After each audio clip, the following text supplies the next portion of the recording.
एक बहुत ही भोला भाला सा आलसी लड़का था। वह कोई काम नहीं करना चाहता था, बस खाना खाता, घूमता और सोते रहता था। एक दिन उसे किसी ने बताया कि एक आश्रम है जहां पर कुछ नहीं करना पड़ता है और हर दिन 2 समय का खाना और नाश्ता मिलता है। तुम वहां जाकर के रहो। उस आलसी लड़के ने सोचा कि ये तो बहुत ही बढ़िया है और वह उस आश्रम में जाकर रहने को सोचा। और फिर वह भोला भाला आलसी लड़का अपना सारा सांसारिक जीवन छोड़कर उस आश्रम में जाकर रहने लगा। आश्रम में गुरुजी रहते थे। वह कुछ समय सबको प्रवचन देते हैं। वह आलसी लड़का सुनता था, बाकी समय आराम करता था और फिर भर पेट खाना खाकर सो जाता था। ऐसे ही उस लड़के का दिन गुजरता गया। एक दिन उस आश्रम में कुछ भी नहीं बना। नाश्ते के समय नाश्ता नहीं मिला। उसने सोचा नाश्ता नहीं मिला, भोजन तो मिलेगा। अब भोजन के समय भी उसे भोजन नहीं मिला। लड़का दौड़ करके गुरुजी के पास गया और उसने पूछा कि आज भोजन क्यों नहीं बना। गुरुजी ने कहा कि बेटा, आज एकादशी है और जितने भी आश्रम के सदस्य हैं उनका उपवास है और तुम्हारा भी आज उपवास है। आज भोजन नहीं बनेगा। वह लड़का आलसी था और उसे भूख भी बहुत लगता था। उसने गुरुजी से बोला कि मैं उपवास नहीं रहूंगा, मुझे भूख लगी है, मैं खाना खाऊंगा। गुरुजी ने बोला ठीक है, जाओ भंडारे में से सामान लेकर के आओ और आश्रम में नहीं बाहर ले जाकर के बना लो, लेकिन याद रखना भोजन बनाने के बाद सबसे पहला भोग भगवान को लगाना और फिर तुम प्रसाद पाना। वह लड़का बोला ठीक है और फिर अनाज लेकर नदी की ओर पहुंचा। भोजन पकाने लगा, तैयार हुआ। उसके बाद कहने लगा कि भगवान श्री राम आइए, पधारिए, भोग लगाइए। अब जब उसे लगा कि भगवान तो आ नहीं रहे हैं तो फिर कहने लगा कि मुझे मालूम है आपको तो अच्छा खाने की आदत है, मैं बना नहीं पाया और मुझे अच्छा भोजन बनाने भी नहीं आता, लेकिन जो भी रूखा सूखा बना है आकर खा लीजिए।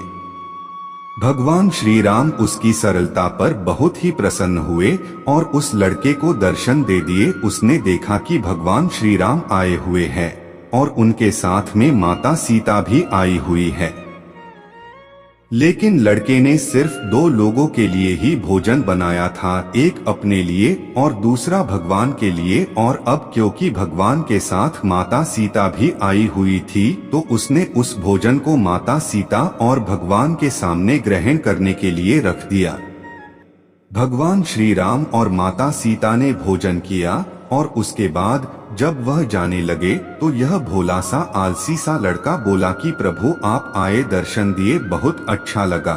मुझे खाने को कुछ नहीं मिला, लेकिन कोई बात नहीं, लेकिन आपसे एक विनती है कि अगली बार जब आप आएंगे तो कितने लोग आएंगे ये बता दीजिए ताकि मैं उतने लोगों के लिए भोजन बनाकर रखा रहूं।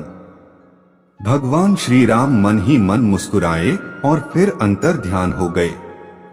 लड़का आश्रम गया, दिन बीतता गया और फिर एकादशी का दिन आया और इस बार उसने 3-4 लोगों के लिए अनाज लेकर के खाना बनाने के लिए नदी के किनारे पहुंचा और उसने बड़े प्रसन्नता से भोजन बनाया और इंतजार करने लगा कि प्रभु आइए और भोग लगाइए।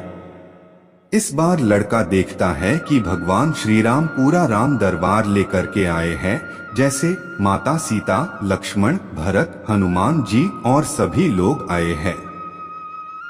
लड़के ने 3 से 4 लोगों का भोजन बनाया था और इस बार भी भोजन कम पड़ गया। लड़के ने निराश होकर भोजन को प्रभु के आगे रख दिया। उन्होंने भोजन किया और फिर चले गए और इस बार भी लड़का फिर से भूख रह गया। अब लड़का फिर आश्रम गया, दिन बीतता गया और फिर एकादशी का दिन आया और इस बार गुरुजी से कहने लगा कि गुरुजी मुझे इस बार थोड़ा ज्यादा अनाज चाहिए। गुरुजी सोचने लगे कि यह इतना सारा अनाज का करता क्या है, कहीं इसे बेचता तो नहीं है। फिर उन्होंने कहा कि ठीक है, भूख से परेशान रहता है।